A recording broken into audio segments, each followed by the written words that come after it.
নমস্কার বন্ধুরা, কেমন আছো সবাই? আশা করছি সবাই খুব ভালো আছো আর আমিও ভালো আছি। আজকে আমার আরও একটি নতুন ব্লগে তোমাদের সবাইকে অনেক অনেক স্বাগত জানাচ্ছি।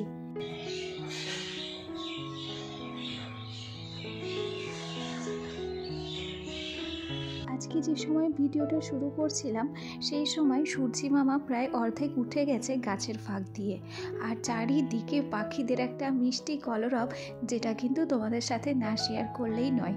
যাই হোক, ঘড়ির কাঁটায় এখন বাজছে 8:45, আর আজকে 8:45 থেকে তোমাদেরকে সাথে নিয়ে ভিডিওটি শুরু করছি। আশা রাখছি ভিডিওটি তোমাদের ভালো লাগবে। আর আজকের ভিডিওতে সকাল 8টা থেকে বিকেল 5টা পর্যন্ত কোন কোন ধরনের কাজগুলো আমরা করে থাকি সেগুলোই তোমাদের সঙ্গে শেয়ার করব। তাছাড়াও আরও অনেক রকম গল্প আছে তোমাদের সাথে। প্রতিদিনই তো এক এক রকম নতুন গল্প নিয়ে তোমাদের সামনে হাজির হই। তো চলো আজকের গল্পটাও শুরু করা যাক। সত্যি কথা বলতে কি, আমাদের প্রতিদিনের যে দৈনন্দিন কাজকর্মগুলো হয় সেগুলো তো একই রকম থাকে। দৈনন্দিন কাজকর্মের মধ্যে আলাদা কোনো কিছু নেই কিংবা নতুনত্ব কোনো কিছু নেই। শুধুমাত্র কি রয়েছে বলো, যে সময়টার পরিবর্তন। হয়তো কোনো দিন কাজ শুরু করতে 8টা বাজলো, আবার কোনো দিন দেখা গেল আমরা সকালবেলার কাজ কিন্তু সকাল 6টা থেকে শুরু করে দিই। তবে এই পরিবর্তনটা লক্ষ্য করা যায় কিসের উপর ভিত্তি করে বলো তো? এই পরিবর্তনটা লক্ষ্য করা যায় হচ্ছে ঘুম থেকে ওঠার উপরে ভিত্তি করে। আমরা যত তাড়াতাড়ি করে উঠি কাজগুলো তত তাড়াতাড়ি করে শুরু হয়, আবার আমরা যদি লেট করে উঠি তাহলে কাজ শুরু করতে কিন্তু লেটই হয়ে যায়। আর এই যে দেখো, তোমাদের সাথে গল্প করতে করতে বেশ কয়েকটা টুকিটাকি কাজকর্ম কমপ্লিট করে ঘরটাকে ঝাড় দিয়ে নিয়েছি। ও ঘর থেকে ঘরে এসে এবার একটু চা বসিয়ে নিয়েছি। যত যাই করি সকালবেলা চায়ের দায়িত্বটা কিন্তু আমারই, কেন কি আমি তো লেট করে উঠেছি আর আমাদের বাড়িতে সকাল 6টার মধ্যে সবারই চা খাওয়া হয়ে গেছে। তবে এখনও পর্যন্ত ব্রাশ করিনি। ব্রাশ কলগেটটা রেডি করে চাটা করতে এসেছি।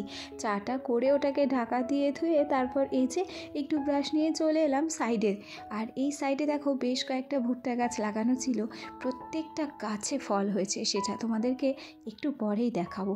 তার আগে দেখো, দেখছিলে না পূব আকাশে সূর্য মামা উঁকি দিচ্ছে?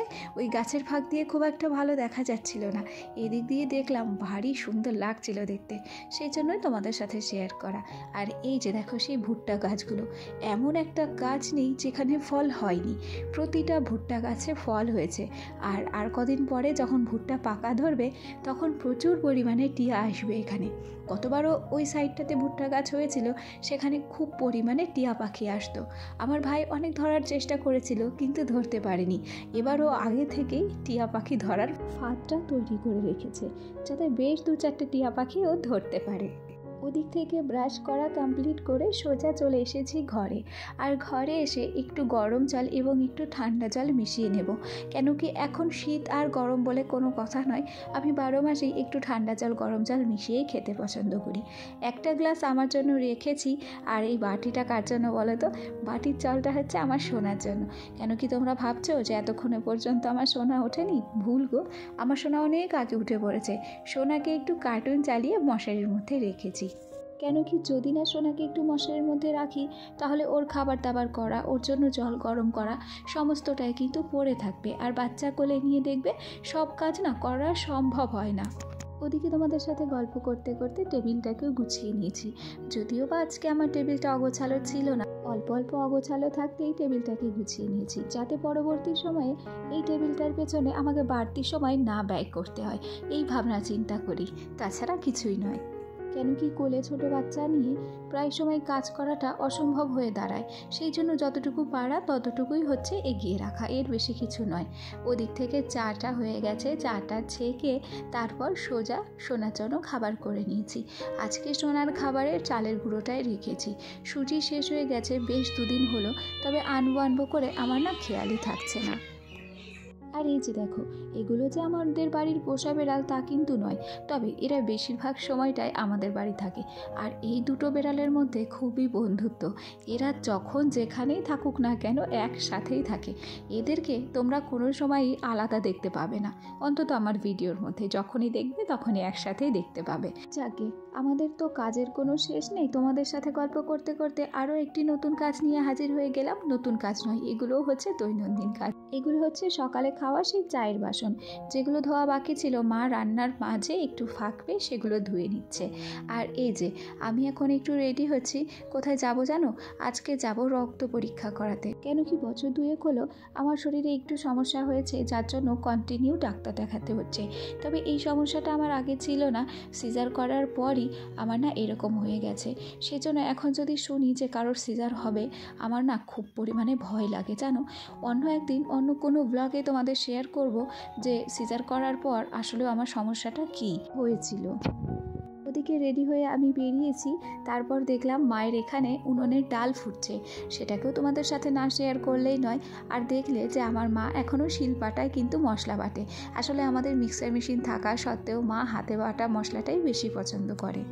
ইতিমধ্যেই রক্ত পরীক্ষা করতে দিয়ে সোজা চলে এসেছি বাড়ি। কেন কি বাড়ি থেকে মোটামুটি 500 মিটার মতো দূরে হচ্ছে আমাদের বাজার। সেখানেই গেলাম, ভিড় ছিল না। রক্তটা দিয়ে সোজা চলে এলাম বাড়ি। আর এই যে এসে এখন বিছানা গোছাচ্ছি। আসলে আমি সকাল সকাল রক্ত দিতে বেরিয়ে গেছিলাম, সেই জন্য বিছানাটা আর গুছিয়ে রেখে যাইনি। সোনাকে রেখে এসেছিলাম আমার কাকার মেয়ের কাছে। তো দেখলাম যতক্ষণ আমার কাকার মেয়ের কাছে রয়েছে এই সুযোগটা আর হাতছাড়া করবো না, একেবারে বিছানাটা গুছিয়ে তারপর সোনাকে নিয়ে আসবো। যাকে তোমাদের সাথে গল্প করতে করতে ওদিকে দেখলে আমার মায়ের আরও একটা সবজি কিন্তু চেপে গেছে উনুনে।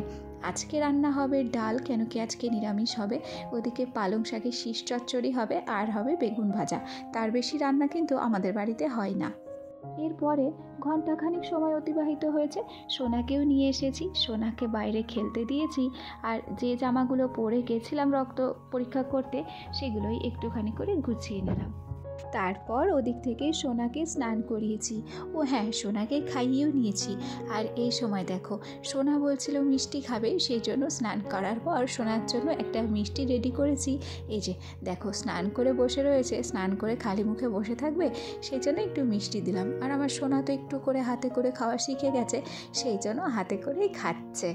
দেখো তোমাদের সাথে বক বক করতে করতে ভুলেই গেছি যে কথাটা প্রতিদিনই তোমাদের না বললেই কিন্তু নয়।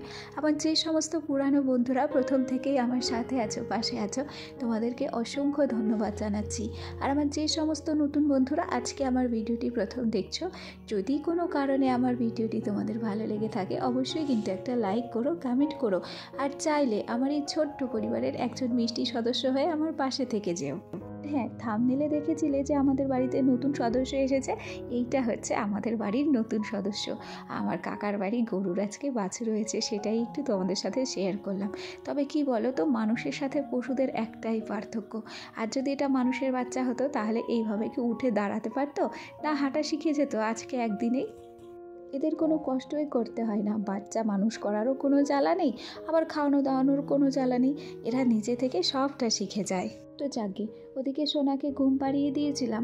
আর এখন হচ্ছে ঘড়ির কাঁটায় 5টা বাজে। সোনা ঘুম থেকে 5টার সময় উঠেছে আর ওকে কোলে নিয়েই আমি কিন্তু দুধটা জাল দিতে বসেছি। তো বন্ধুরা, কিভাবে যে সোনাকে নিয়ে শীতের ছোটোবেলাতে সকাল থেকে এই বিকেল 5টা পর্যন্ত কেটে যায় আমি নিজে বুঝতে পারি না, বলবো না, হাড়ে হাড়ে টের পেয়ে যায়। বাচ্চা যা জ্বালায় না, সত্যি কথা, সেটা আর কাউকে বলে বোঝানো যায় না জানো। আর এই যে তোমাদের সাথে কথায় কথায় সোনার জন্য দুধটা রেডি করে নিয়েছি আর সাথে দিয়ে দিচ্ছি একটু পিডিয়াশিওর। তো চলো বন্ধুরা, আজকে আমার গল্প এই পর্যন্তই ছিল। আমার ভিডিওটি ভালো লাগলে একটা লাইক করে দিও। ভিডিও করা চা দিয়ে শুরু করি, আবার চা দিয়েই শেষ হয়। চলো তাহলে আজ আসি, কাল আবার দেখা হবে। টাটা।